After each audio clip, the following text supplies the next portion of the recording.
आज नवरात्रि का दूसरा दिन है और आज माँ ब्रह्मचारिणी की पूजा की जाती है।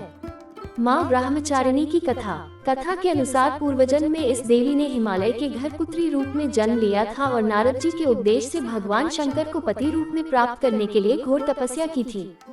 इस कठिन तपस्या के कारण इन्हें तपश्चारिणी अर्थात ब्रह्मचारिणी नाम से अभिहित किया गया।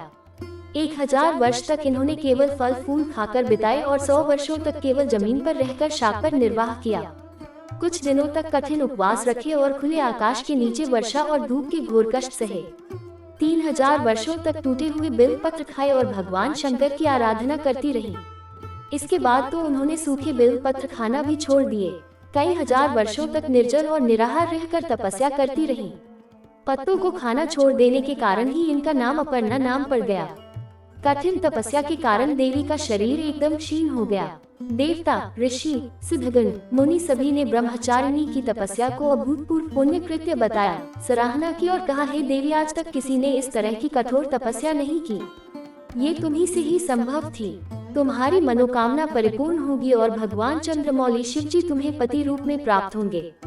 अब तपस्या छोड़कर घर लौट जाओ, जल्द ही तुम्हारे पिता तुम्हें बुलाने आ रहे हैं।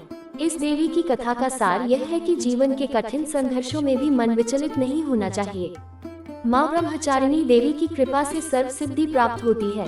दुर्गा पूजा के दूसरे दिन देवी के इसी स्वरूप की उपासना की जाती है। माँ ब्रह्मचारिणी की पूजन विधि: सुबह उठकर स्नान करें और मंदिर साफ करें। दुर्गा माता का गंगाजल से अभिषेक करें। मैया को अक्षत, लाल चंदन, चुनरी और लाल पुष्प अर्पित करें।